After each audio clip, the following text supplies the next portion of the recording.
ያማን ከአባቱ ሰራን እስር ቤት ድረስ ሄዶ ትዕዛዝ እየተቀበለ ነው ያለው። የሰራን ትዕዛዝ ጉቨን ከቤተሰቡ እንዲርቅ ነበረ። ጉቨንን በተመለከተ በጣም ብዙ ነገር ነገረው። ያማን እያዳመጠ ነው ያለው። ያማን ብዙ ነገር አልዋጠለ ስላለው በደንብ ንገረኝ ብሎ ትክክለኛ ምክንያቱን ሰራን አባቱን ጫን ብሎ እየጠየቀው ነበረ። ሰራንም ስለ ነስሊያን እንዲሁም ጉቨን የድሮ ግንኙነት ትንሽ ቀያይሮ ነገረው። ብዙ ነገሮችን ደብቆ ካሳወቀው በኋላ ያማን የበለጠ ጉቨን እየተጠራጠረው እየመጣ ነበረ። ጉቨን ደግሞ ያማን ልጁ እንደሆነ ዘረመር ምርመራ ጭምር አረጋግጠዋል። አሁን ለነስሊያን ይህንን እየነገራን ነው። ነስሊያን የመሰላት በጉቨን ጥፋት ብቻ ከህይወቷ እንዳስወጣችው ነው።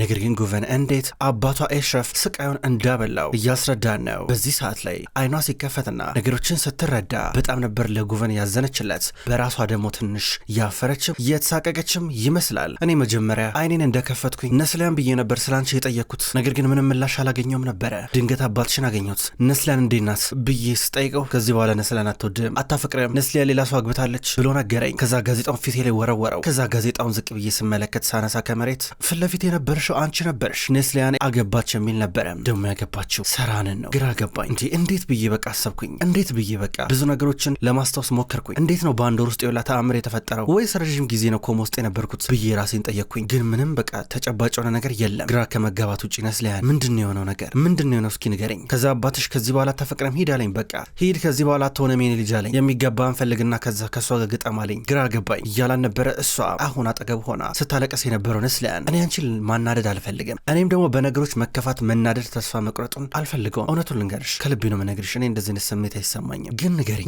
ይኸውልሽ ምንድን ነው የሆነው ነገር? እስኪ እውነቱን አንድ ጊዜ እንኳን ንገረኝ። ቢያንስ ነስሊያን ትክክል ናት ብዬ እንኳን ልመን። እውነቱን ልቀበል እስኪ ቢያንስ ትክክል ነው የሰራችሁ ብዬ ልመን እስኪ በይ እያላን ነው። ዝም ብላ ታየዋለች። በያ ንገረኝ እያላን ነበር ወደ እሷ ተጠግቶ። ቢያንስ በእሷ ቦታ በሆን እኔም ተመሳሳይ ነገር ነው የማረገው ብዬ እንዳስብ ያደረገኛል። በይ ንገረኝ እባክሽ ንገረኝ እያላን ነበረ።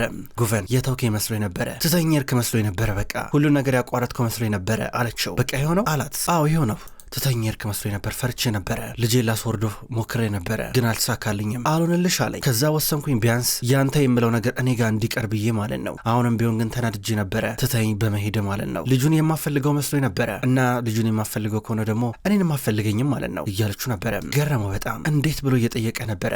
ነስሊያናንም ተማራ እያለቀሰች ነው። እሺ ልጄ ታገተ ለብዙ ዓመታቶች ያለ ከእናትና ከአባቱ ጋር ሳይኖር፣ ከዛ ደግሞ አሁን አገኘሽው። ከዛ በኋላ ይኸው ከውሸት አባቱ ካልሆነ ሰው ጋር በቃ አብሮ እየኖረ ነው። ቅድም እኔ በጣም በብዙ አጋጣሚ እየገባኝ ህይወቱን ለማትረፍ እየሞከርኩኝ ነበረ እያለ እየነገራን ነው። ሰራን በአንድ በኩል ያማንን በሌላ ደግሞ ወሬ እየሞላው ነበረ።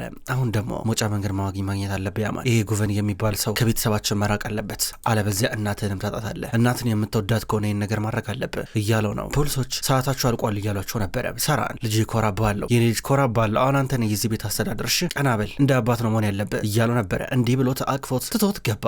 ያማን ሲመለስ ብዙ ስሜት እየተሰማው ነበረ። ስለ ጉቨን ያለው አመለካከት በሙሉ አሁን ተቀይረዋል። አሁን ነስሊያን የጨነቃት ጉቨን ለያማን ትክክለኛውን እውነታ ይነግሯል አይነግረውም የሚለው ነበረ። ትነግረዋለህ አለችው። አዎ ነግሯለሁ እያለ ነበር። አይሆንም ይኸውልህ ጉቨን እንደዚህ አይነት ነገር እንዳታረገ እባክህ፣ በዚህ እንኳን አትበቀለኝም እባክህ አለችው። የምን በቀል? ስለምን በቀል ነው የምታወሪው እንዴ? ልጅ አይደል እንዴ? አባቱ ማን እንደሆነ ማወቅ መብቱ ነው አላት። መብቱ ነው፣ ትክክል ነህ መብቱ ነው። ግን ይኸውልህ እንደዚህ አታርገ እባክህ፣ እየለመንኩ ነው ጉቨን። ይኸውልህ እኔ ላይ ያለን ብስጭትና ንዴት እሱ ላይ አትወጣ እባክህ፣ እየለመንኩ ነው። ይኸውልህ ቢያንስ አሁን ይኸውልህ ትንሽ ጊዜ ጥሩ አይደለም። እህቱ እዚህ ጋር ሰው ገላለች፣ እንደገና ደግሞ አባታቸው እስር ቤት ገብተዋል። ይሄን አታርግ እባክህ፣ ቤተሰባችን የባሰ ይመሰቃቀላል። እኔ ከዚህ በኋላ ከልጅ መለየት አልፈልግም ብላ እየጠየቀችው ነበረ። እሱ ግን እነግረዋለሁ ብዬሻለሁ፣ እነግረዋለሁ ማለት አሁን አልነግረውም፣ ትክክለኛው ጊዜ ስደርስ ግን እነግረዋለሁ እያላን ነበረ። ግራ ገባት። አልቅሳ ለምነው ሄደች። እሱ ቁጭ ብሎ እያሰበ ነበረ።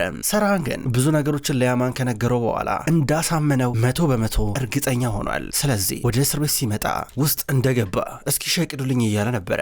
ሻይ ሰጡት። ሻዩን እየጠጣ የእስር ቤት ሻይ ግን እንደዚህ ይጣፍጣል እንዴ እያለ እያጣጣመ ሲጠጣ ነበረ። ያማን በቀጥታ እየመጣ ወደ ጉቨን ቤት ነው። ከመኪናው ወረደ። ወደ ግቢው እየገባ ነበረ። በሩ ጋር ቆመ። ቢያንኳኳ የሚከፍት የለም። ጉቨን እንደሌለ ገባው። ደወለለት። ጉቨን በአንድ በኩል ከተቀመጠበት እየተነሳ ነበረ። ከባህር ዳርቻው ሊረቅ በድንገት ነስሊያን ያመጣችው ዣንጥላ አጠገቡ ነበረ። እሱን ዣንጥላ ይዞት እየሄደ ድንገት ተደወለለት። ሄለው ያማን እያለ ነበር። ዶክተር ፈልጌ ነበር ማውራት አለብን አለው። ጥሩ እናወራለን እያለው ነበረ። ጥሩ እና እኔ አንተ ጋር ልምጣ ወይስ ትመጣለህ እያለው ነበረ። የእናንተ ያለው ብሎ ጉቨን ጠየቀው። ቤት ጋር ነው ያለሁት አለው። እሺ በቃ መጣው እያለው ነበረ። ጉቨን ግራ እየገባው ነስሊያን ቤት እየመጣች ነው። አባቷ ቁጭ ብሎ እየጠበቃን ነበረ። ከዛ በኋላ ወደ ውስጥ እየገባች የኔ ልጅ ነይ እስኪ እየጠበኩሽ ነበረ ነይ እያላን ነው። ዝም ብላ ቆማ አየችውና ቀረበች። ከዛም በኋላ ይሄ ጉቨን የሚባል ሰውዬ ከህይወታችን መውጣት አለበት። ከመጀመሪያው ደግሞ እሱ በህይወታችን እንደዚህ እየገባ ነገሮች ማመሰቃቀል የጀመረው እንዴ ማይራባ ነገር ለምረው የሚሰራው መሄድ አለብን ንገሪው እያላን ነበረ። ምን ተፈጠረ አባዬ ምን ነው ፈራህ እንዴ አለችው። ስለምን መፍራት ነው የምታወሪው? ያማን አሊን ከአቶ አዲል እጅ ሲያድነው የእሱ ልጅ እንደሆነ ነግሮን ነበረ። ለምሮ እንደዚህ አይነት ነገር የሚዘባርቀው ምሮ የሚቀባዥረው ምንም አልገባኝም። ለምሮ እንደዚህ አይነት ነገር የሚያሳየው ምንድነው? ይሁኝኝ እንደዚህ እያለ ነበረ። ነስሊያን አንገቷን ዝቅ አድርጋ ታስባለች። እንዴ አባታቸው በዚህ ሰዓት ያንን በሙሉ ነገር ተቀብሎ መስዋዕት ሆኖ እስር ቤት በገባበት ሰዓት ላይ ለምንድነው እንደዚህ አይነት ዱብ ላይ ይዞብን የሚመጣው? ይሄ ሰውዬ ጭንቅላቱ ማሰብ አቆመ እንዴ እያላን ነው። አዎ ለልጁ ሲል ነው እንግዲህ ህይወቱን መስዋዕት ያደረገው። ምን ታደርገዋለህ አለችው። ደነገጠ። ምን ነስሊያን ምሮ የምትዩ እረፊ ተይ እንዳታረጊው እንደዚህ ነገር ድጋሚ እንዳትናገር እያላን ነው። ከተቀመጠችበት ተነሳች። ለምን አሊ እኮ የጉቨን ልጅ ነው አባዬ አታውቅም እንዴ?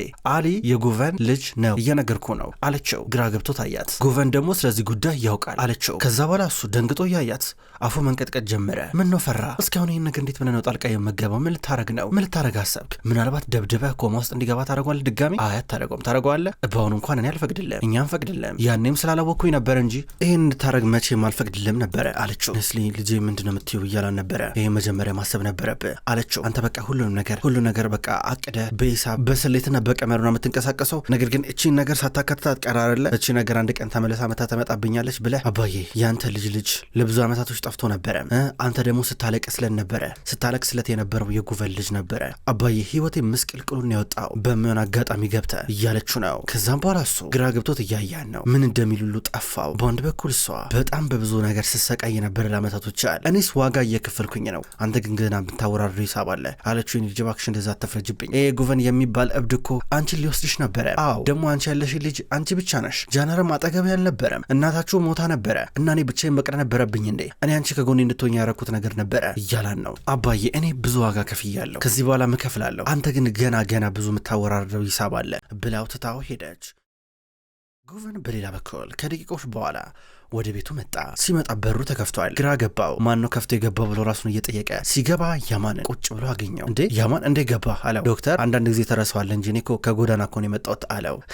እኔም ከጎዳና ነው የመጣሁት ይሄን አትርሳ እያለው ነበረ። ከዛ ተቀመጠ። ጥሩ እሺ ምን ነበር ለነገረኝ የፈለከው? በላ ተናገር አለው። ከዛ በኋላ እሱ ስለዚህ ጉዳይ በማለት የነስሊያንን የድሮ የጸጉር ጌጥ ከእጁ ፈልቅቆ አውጥቶ ጠረጴዛ ላይ ገፋ አድርጎ እያስቀመጠው ነበረ። ስለዚህ ነበር ማናገረህ አለው። ጉቨን ደነገጠ። ምኑን አለው። ታውቀዋለህ ስለምን እንደማናገረህ ያለው ጉቨን ለምን እንደዚህ ነገር በዚህ ሰዓት ይዘህ የምትመጣው ብሎ ጠየቀው። ከዛ ያማን ለምን አላመጣም? ይሄ እኮ የቤተሰብ ጉዳይ ነው። ዶክተር እንድትሄድ ነግሬ ነበረ። አሁን መሄድ አለብህ። ከእናቴ መራቅ አለብህ። የተፈጠረውን ነገር በሙሉ አውቄያለሁ። ከዚህ በኋላ ከኔ ጋር ምንም አይነት ጉዳይ መከራከር የለብህም። ሰማህ አይደለ? ከህይወታችን ውጣ። ሌላ ነገር እንዳረጋት ከፋፋኝ። አንተ ለኔ ጥሩ ሰው ነህ። ተው ይቅርብህ ከኔ ጋር እንደዚህ አይነት ነገር። ከዚህ በኋላ አጠገቤ እንዳላየህ፣ አጠገባችን መሆን የለብህም። ላይ አልፈልግም። መሄድ አለብህ። ከኔ ትርቃለህ፣ ከቤተሰቤ ትርቃለህ እና ከእናቴ ትርቃለህ እና አይሆንም ደግሞ ካልክ ከባድ ነው የሚሆነው። ለተፈጠረው ነገር ያልጠይቀ ያለፈው ነው። ወደፊት ለሚፈጠረው ነገር ግን እጠይቅሃለሁ። ብዙ ምናወራረው ሂሳብ ይኖራል ብሎት ወጣ። ጉቨን እየተበሳጨ ነበረ። በሌላ በኩል ሩያ እንዲሁም እናቷ ሼምኔ ቤት እየመጡ ናቸው። እስኪ የሚበላ ነገር ካለ በጣም ርቦኛል ብላ ሩያ እየተቀመጠች ነበረ። ከዛ ሼምኔ ወይኔ ፍሪጅ ውስጥ የሆነ ነገር ካለ ላይ ነገር ግን ምንም ነገር የለም እያለቻን ነበረ። ከዛ ሩያ ማዘን ጀመረች። ሩያ የኔ ልጅ እንደዛ ትዘኛ ለምን እንደዚህ የምታዝኘው እያለቻን ነበረ። ሁሉም ነገር እንዳበቃ እየነገረቻን ነበረ። አይቻላ እሷ እንኳን አባቷ ለእሷ ብሎ እስር ቤት ገባ። እኔ ግን ለእኔ ብሎ ዋጋ የሚከፍል አባት የለኝም። የሆን ነገር በሆነ እንኳን በራሴ ነው የምወጣው ስትል ነበር። በይ እኔ አባትሽን በተመለከተ እኔ ምንም አልናደድም። እኔ ምንም አልልም። በራሱ ችግር በራሱ ጉዳይ ነው እዛ ውስጥ የገባው እያለቻን ነበረ። እሺ የት ነው ያለው? እሺ ብላ ሩያ ጠየቀች። ሞቷል ስልሽ አሰሚም እንዴ አለቻት። አልሞተም ስትላን ነበረ። ከዛ ሩያ መልሳ ታዲያ ለምን አይደውልልኝም? ምነው ችግሩ? ቢያንስ አንድ ጊዜ እንኳን ቼክ አያረገኝም እንዴ እያለች ነው። እንዴት ብሎ በምን ድፍረት? ያኔ እኮ የደረሰው እኮ አደጋ እኮ ልትሞች እኮ ደርሰሽ እኮ ነበረ። እንዴ ነው ያው ለኃጢአቱን ረስቶ በአንድ ጊዜ አንቺን ለማየት የሚመጣው ወይ ደግሞ የሚደውልልሽ? ታዩ ለአንቺ እናትሽ ትበቃለች። እሺ እናትነት ብቻ ይበቃል እያለቻን ነው። ሩያ ግን ማማረር ጀመረች። ሩያ አባቷ ጥሏት እንደሄደ እስካሁን ድረስ ምንም ሊዋጥላት አልቻለም። ሲጀመር እሱ አግብቷል፣ ሌላ ልጅ ወልደዋል። እሺ የራሱን ቤተሰብ ቀጥ አድርጎ ለመምራት እየሞከረ ነው ያለው። እኛ በዚህ ውስጥ ምን አገባን ታዲያ? ትቶን እንደሄደ ሁሉ ለምንድን ነው እኛ ወደሱ የምንቀርበው? ታዩ በቃ ስለሱ አታስቢ እያለቻት ነበረ። እንዲህ ስትላት ነገር ግን የሩያ አባት እስር ቤት ሆኖ የሩያን የልጅነት ፎቶ በእጁ ይዘዋል። እሱም ፎቶ በእጁ ይዞ ደግሞ እየሳመ እያሰበ እያለቀሰ ነበረ። ሩያን ብትሆን ጥርጣሬዋ ከፍ ያለ ነው። ሼምኒም ልታሳምናት ብዙ ትታገላለች። ምን አለበት አንድ ጊዜ እንኳን እንኳን ባናግረው እያለች ሩያ በተናገረች ቁጥር እናቷን ስታበሳጫን ነበረ። ኤሽረፍ ግራ ገብቶት በውጭ በኩል ተቀምጠዋል። ድንገት ፌሪዴ እየመጣች ነው። የሆነ ነገር እያለበሰችው ነበረ። እዚህ ይበርዳል ኤሽረፍ ውስጥ አገባም አለችው። አይ እዚህ ብሆን ይሻለኛል። ፌሪዴ ግራ ገባኝ ልጅ የሆነ ሰዓት ላይ ከጉቨን ጋር ተዋደደች። ከዛ ተታይነት ቴር ነበረ። እሱ ደግሞ ወደ ሌላ ሀገር ከተማ አይደለም የሚወስዳት ወደ ሌላ አህጉር ነበረ፣ ወደ ሌላ ዓለም። እኔ ብቻዬን ልቀር ማለት ነው። አሁን ደግሞ ነስሊያን ግራ ግብት ብሏታል። ይሄን ዛፍ ተመልከችው። ነስሊያን ስትወለድ ነበር የተከልኩት። ይሄ ዛፍ ስሮቹ በደንብ መሬት ስር ገብተው እንደዚህ ግዙፍ ሆኖ ነገር ግን ከታች ምን እንዳለ አናይም። ነስሊያንን ብትሆን ከኋላ ምን እንዳሳለፈች ውስጧ ምን አይነት ጠባሳና ቁስል እንዳለ አይታየኝም ነበረ። ልጄ እንደዚህ ትከፋብኛለች ብዬ አላሰብኩም ነበረ። እኔ የምፈልገው ቤተሰባችን አንድ ላይ እንዲሆን ብቻ ነበረ፣ ሌላ ዓላማ አልነበረኝም እያለ የነገራት ማልቀስ ጀመረ። እኔም ዶክተር ነኝ፣ ልጄም ዶክተር ናት፣ ነገር ግን ይህን ማከም አንችልም እያላት ሲያለቅስ እሷ አክፋ ታባብለዋለች። በሌላ በኩል አሲ እንዲሁም ጄሶር ቻላን ለማየት እየመጡ ናቸው። ስለ አባቷ ጉዳይ ምንም ነገር አንነግረውም፣ እሺ አንተ ምላስን ሰብሰብ ባርክ፣ አምልጦ የሆነ ነገር እንዳትል እያለችው እንዲህ እያወሩ እየተስማሙ ክፍሏ በረጋ ደረሱ። የሆነ ነርስ ቆሟል። ሊገቡ ሲሉ መግባታችሁንም አላቸው። ለምን ብለው ጠየቁት። ማንም ሰው እንዳይገባት አላዛዟል፣ በተለይ ደግሞ እናንተ አላቸው። ተናደዱ። ትንሽ ራቅ አሉ። እነዚህ ሰዎች እኛን እንደ ሰው ጭራሽ ማየት አቆሙ እንዴ? ምን ነካቸው? ጭንቅላታቸው ማሰብ አቆመ እንዴ? እኛ እንደዚህ ይገባናል እንዴ? ምን አይነት ነገር ነው? እንዴት ለሰው እንደዚህ አይነት ዝቅ ያለ ክብር ይሰጣል? እያለ ነበር። ቆይ አንዳንተ ተወቃ አለች። እሱ ሄደ። ከዛ ሲ ለአላዝ ደወለች። አላዝ የቤቱ በርጋ ቆሞ ነበረ። ደወለችለት። አነሳው። እየሰማኝ ነው እያለ ነበረ። አላዝ አንተ ቆይ ምን ነካ? እንዴት እንደዚህ ይደረጋል? ምን አይነት ሰው ነው? ቆይ አንተ እንደ እኛ እኮ እህትህ ልናያት እኮ የምንመጣው እኮ ችግር ለመፍጠር ለመበጥበጥ እኮ አይደለም። ያውላ ነገር አድርገንላት እንደዛ በጣም ብዙ ነገር አድርገን እንዴት እንደዚህ ታረገናለህ? አለችው። አሲ አሁን ጊዜው አይደለም በቃ ብሎ ስልኩን ዘጋው። ተናደደች። ሄዳ ወደ ቤት ልታናገረው ነው። ሩያ ግን እናቷ አባቷን በተመለከተ የነገረቻት ነገር ጭራሽ ነው ማያሳምናት። አሁን የአባቷ ማስታወሻ ቤት አለ። የሱ አንዳንድ ጽሁፎች ያስቀመጠችበት እንዴት እንደሚወዳት በአጫጭር ወረቀቶች ጽፎ ነበረ። እሱን እያነበበች ታለቅስ ነበረ። የሩያ አባት በአንድ በኩል እስር ቤት ውስጥ በጣም ብቻዋን ነው። የሆነች ጥንጥዬ ክፍል ውስጥ በጣም እያስቸገረ ስላለ እዛ ነበረ ያሰሩት። አሁን እዛ በታሰረበት ሰዓት ላይ ድንገት የሆነ ነገር ይታየው ጀመረ። ሻይብኔም ድንገት መጣች። ከመጣሽ በኋላ ተመልከት ልጅ ረስታለች። ከዚህ በኋላ ልጅ አትፈልግም። ከህይወታችን ወጥታል። ሁሉን ነገር አበላሽተዋል። አንተ አይደለም ባል ልትሆን ቀርቶ አባት ልትሆን አትችልም። ሩያ ትጠላሃለች። አንተ ምንም አታስብም፣ ምንም ማሰቢያ የማይሰራ እያለች እንደዚህ እየወቀሰችው የሩያ አባት አበደ። ጭንቅላቱ እየጦዘ ነበረ። በመጨረሻ ክፈቱልኝ ብሎ እየጮኸ ነበረ። ሩያ ቁጭ ብላ ፎቶዎቹን ትመለከታለች። ሩያ ለምን አንድ ጊዜ እንኳን ፈልጌ ያላገኘውም ብላ የሆነ ተነሳሽነት ውስጧ እየተፈጠረ ነበረ።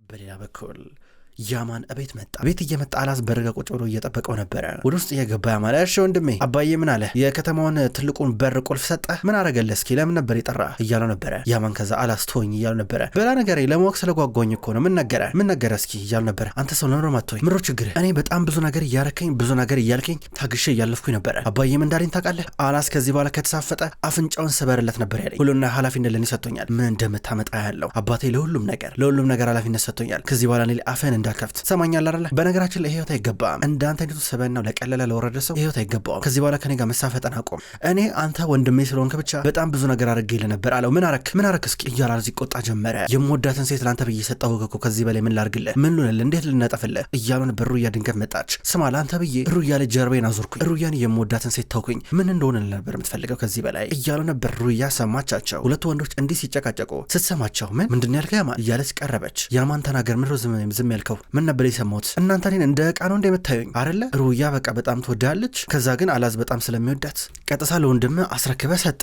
ምክንያቱም ወንድምነት በለጠብህ ከፍቅር የበለጠ። ሲጀመር አላዝ እኔን እንደሚወደኝ ለምን ነበር ያልነገርከኝ? ለምን ነበር ያላወቅኩት? እያለች ነበረ። እንዲህ ያለች ስትቆጣ ድንገት አሲ መጣች። በአንድ በኩል ሩያ በጣም ከፍቷን ነበረ። ያማን እኔ እንደ ዕቃ ነው እንደሚመስልህ? ስማ ያማን እኔ ከህይወቴ ብትወጣ ምንም አይመስለኝም። አባቴ በህፃንነቴ ነበር ትቶኝ ሄደው። ይሄ ለእኔ ምንም ማለት ነው እያለች ነበረ። ከዛ በኋላ ተናዳ እየሄደች ነው አሲ። ከዛ ሁለቱን ወንዶች አየቻቸውና ሁለታቸውም እንዴት ማፍቀርና መፈቀር እንዳለባቸው የማታውቁ ልባችሁ ድፍን የሆናችሁ ሰዎች ናችሁ ብላቸው ሄደች። ሁለቱም ይተያያሉ። ሩያ ራመድ እያለች ትሄዳለች። አሲ ትከተላታለች። ከዚያ የሆነ ቦታ ሊለያዩ ናቸው። የሆነ መንገድ መገንጠያ ጋር ዝም ብላ አሲ ሩያን አየቻት። ሩያ ዝም ብላ ነበር ወደፊት የምትራመደው። ከዛም በኋላ በቀጥታ አሲ መንገዷን ቀይራ እሷን ትከተላት ጀመረ። ከጎኗ ሆና አብረው ይራመዳሉ። ያማን መኝታ ክፍሉ መጣ። ቁጭ ብሎ የሚያስበው ሩያ የተናገረችውን ነገር ነበረ። አባቴ ትቶኝ ሄዷል። አንተ ትተኸኝ ስለሄድክ ምን የምታመጣው ነገር አለ ብለው ነበረ ነበረ። አሁን ይህን እያሰበ ከዛም በኋላ ቀጥታ ከክፍሉ ወጣ። እየሞከረላን ነበር ስልኩ አይሰራም። እየወጣ እያለ ድንገት በእናቱ መኝታ ክፍል ጋር እያለፈ ስልኳ ይጮኋል። እየጮኸ እያለ ስልኳ ቀስ ብሎ ገባ። እየገባ እያለ ስልኩን ዝቅ ብሎ ሲመለከት የሚደውለው ጉቨን ነበረ። ስልኩን አነሳው። ከዛ በኋላ ወዲያው ነበር ጉቨን ሄሎ ነስሊሀን እያላት ዶክተር ምን ተባብለን ነበረ? እኔ እናንተ እኮ ተስማምተን እኮ ነበረ። ተው አላልኩም እንዴ? ከዚህ በኋላ ተው አላልኩም? ተው ይቅርብ፣ ከኔ ጋር ትጣላለህ፣ ከዚህ በኋላ ደግመህ እንዳትደውል ብሎ ስልኩን ዘጋውና ብሎ ካረገው አሁን ጉቨን እየበለጠ በጣም ተበሳጨ። መልሶ ደወለ። ሲደውል ስልኩ አልሰራም አለው። ተናደደ። ይህ አሁን መስመረን አልፋል ብሎ መኪናውን አዙሮ እየተመለሰ ነበረ። በአንድ በኩል አሁን ድንገት ነስሊሀን ወደ ያማን ስመጣ ልጄ እያለችው ነበረ። ያው ለወጣ ነበረ ከመውጣት በፊት ላይሽ ነበር አላት። ናስኪ ተቀመጥ አለች። ሁለቱም ተቀምጠው ማውራት ጀመሩ። ከዛ በኋላ እሷ እኔ የምልህ ቅድም ለምንድን ነው ሰራን የፈለገ ለምንድን ነው እኛ እሱን ገብተን የማናየው? እሱ መጠየቅ አይቻልም ተባልን። ምሮ ችግሩ አለችው። ምንም ያለኝ ነገር የለም እናትን እህቶችን እንደምን አደራ ነበር ያለኝ። ሌላ ምን ይለኛል? በነገራችን ላይ እሱ አባቴ ስለሆነ በጣም ነው የምኮራው እያላን ነበር። ደስ አላት። ከዛ አቅፏት ቀጥታ ይወጣል። እሷም ብትሆን በቀጥታ ወደ ስራ እየሄደች ነበር። ወደ ሆስፒታል እየሄደች ገና ከበር ስትወጣ ጉቨን እየመጣ አየችው። ከመኪና እየወረደ ነበር። ጉቨን እዚህ ምን ልታረግ መጣለችው? ይሄ ልጅ ግን እንዴት ነው ያበዛው? በጣም ነው ያበዛው። አይ ልንገረው በቃ እውነቱን ብነግረው ይሻለኛል እያላን ነበረ። ተው እባክህ ጉቨን እባክህ እንደዚህ ችግር አትፍጠርብኝ እባክህ እያለችው ነበር። አይ አይደለም በዚህ ከቀጠለ አይሆንም በጣም በአሁኑ አብዝቶታል እያላን ነበረ። ድንገት ሸብኔ መጣች። ስትመጣ አንቺም ታውቂ ነበር አይደለ እያላን ምር ማቀው አለችው። እኔ የአሊ አባት እንደሆንኩኝ ብሎ ተናገረ። ደነገጠች። ከዛ ዞር ብላ ነስሊሀን ስታያን ነበረ። ሁለታችሁ ስትወሩ ሰምቻለሁ ብሎ ተናገረ። ነስሊሀንን ብትሆን ሁለታችን ስናወራ ሰምቶን ነበረ። በቃ ለማንኛውም ጉቨን አሁን ሂዶ የለ በኋላ እናወራለን እባክህ ብላ እየለመነችው ነው። ድምጻቸው ከውጭ ወደ ውስጥ ይሰማል። ከዛ በኋላ ያማን ውስጥ ነበረ። ይህን ሲሰማ ተናደደ። በፍጥነት በሩን ከፍቶ እየወጣ ነበር። ዶክተር እንዳመጣ ብያል ነበር ስንቴ ነው ምነግርህ ብሎ የሆነ ነገር ሊያደርግ እጁን ሊሰነዝር ጨምሮ ወደሱ ሲጠጋ ነገር ግን እንዴት ራሱን መከላከል እንዳለበት ጉቨን ያውቃል። ጠቅለል ጠምዘዝ አድርጎ መኪናው ላይ አስደገፈው። ስማ አንተ ልጅ እረፍ፣ ከኔ ጋር እንደዚህ መሳፈጥን አቁም። ይኸውልህ ለአንተ እውነቱን ብነግርህ በአሁኑ ነጻ ትወጣለህ። ነገር ግን ይቅር እናትህ በጣም እየለመነችኝ ስለሆነ ነው እያሉ ነበረ። በአንድ በኩል ነስሊሀን ተው ጉቨን ተው እያለችው ነበረ። ከዛ በኋላ እሱን ከለቀቀው በኋላ እማ ይህን ሰው እየገለዋለሁ አንድ ቀን እያል ነበር ያማን። ሂድ በቃ ግባ እያለች ነስሊሀን ያማንን ለምነው ያማን ወደ ውስጥ ገባ። ጉቨን እናገራለሁ ብሎ እየዛተ ሄደ። ከዛ አሁን ሼብኒም እንዲሁም ነስሊሀን ቀሩ። ነስሊ ምንድነው እየሆነ ያለው ነገር? ሰራን እዛ ጋር እስር ቤት ገብተዋል። በአንድ በኩል ደግሞ ጉቨን እዚህ ጋር እውነቱን አውቋል። ምን እየሆነ ያለው ነገር ግን ታውቂያለሽ፣ አሁንም ቢሆን እንደሚወድሽ ያሳያል። ተመልከች ብቻ ትላታለች። እስኪ ሼብኒም የማይመስል ነገር አታውሪ በእናትሽ፣ እኔ ለራሴ ግራ ግብት ብሎኛል። እስኪ የሆነ ቦታ ሄደን እናውራ እያለቻን ነበረ። ከዛም በኋላ ሼብኒም ታውቂያለሽ እንደውም ዝም ብዬ ሳስበው ጉቨን አሁንም ቢሆን ያልወጣለት ነገር አለ። ተመልከች ልጁን ያማን ደግሞ አባቱን ቁጭ እኮ ነው። እኔ ግን ተመችቶኛል እያለቻን ነበረ። እንዲህ ስትላት ነስሊሀን እየተናደደች ሼብኒም ዝም በያ እንዴ እያለች እሷን ዝም ለማስባል እየሞከረች ነበረ። በፍቅር ልባቸው የተጎዳው ሩያ እንዲሁም አሲ ግን ካሁኑ ምርጥ ጓደኛሞች ሆኗል። ሁለቱም በቀጥታ እስከ ማታ ድረስ ሲዞሩ ቆዩና ከዛ ደግሞ አሁን የሆነ ቦታ ገብተው እየተቀመጡ ነበረ። ምግብ ሊበሉ ሊጠጡ ሁለቱም ተግባብተው ምርጥ ጓደኛሞች ሆነዋል። በተመሳሳይ አጋጣሚ አላዝ እንዲሁም ያማንም ቢሆኑ እየተቃለዱ አብረው እየተራመዱ ናቸው። ሁለቱም ሆስፒታል ተገናኙ። በየፊናቸው ለሩያና ለአሲ እየደወሉ ስልካቸው እንደማይሰራ ይነጋገራሉ። ሩያ እንዲሁም አሲ የሆነ ቤት ገቡ። እየበሉ መጠጣት ጀመሩ። እየሞቃቸው መጣ። ብዙ ነገር ከልባቸው ነበር የሚያወሩት። ሁለቱም ሳይታሰብ ሰከሩ። ሩያ በማል ከሰው ጋር እየተጣላች አሲ ሁሉ እየገላገለች ነበረ። በዚህ መንገድ ጭንቀታቸውንና የተከፉበትን ነገር ለመርሳት ጥረት እያደረጉ ናቸው። ቻላ ከሆስፒታል ካልወጣሁኝ ብላ በተመሳሳይ አጋጣሚ እያስቸገረች በር ላይ ነበረው ነርስ እየያዛት ስልክ እየደወለ ነበረ። ክቡራን ተመልካቾች እንኳን ወደ ቅጠል ቲቪ የዩቲዩብ ቻናል በሰላም መጣችሁ። ውድ ተመልካቾች በዛሬው ዕለት ስውር እጅ የተሰኘውን ድራማ ተመልክተናል። ክቡራን ተመልካቾች ስውር እጅ ድራማ ከተጀመረ በርካታ ክፍሎች ተቆጠሩ። ይህን ድራማ የምትወዱ የምታደንቁ ተመልካቾች በየቀኑ በተመሳሳይ ሰዓት በተመሳሳይ አቀራረብ ስለማደርሳችሁ እንድትከታተሉ በትህትና ጠይቃለሁ። ውድ ተመልካቾች ዘውድ ድራማ አልተቋረጠም፣ አሁንም ቢሆን ይቀጥላል። ዘውድ ድራማ ገና እየተሰራ ስላለ አዳዲስ ክፍሎች ሲለቀቁ ወደ እናንተ ማቅረቤን የምቀጥል ይሆናል። ስውር እጅ ድራማን እንደወደዳችሁት አልጠራጠርም። ያላችሁን አስተያየት በኮሜንት ላይ እንደተለመደው ጻፉልኝ። ስለምትጽፉልኝ ከልብ አመሰግናለሁ። በቀጣይ በአዳዲስ የዘውድ ድራማ እንዲሁም የስውር እጅ ድራማ ክፍሎች እስከምንገናኝ ድረስ በያላችሁበት መልካም ቆይታ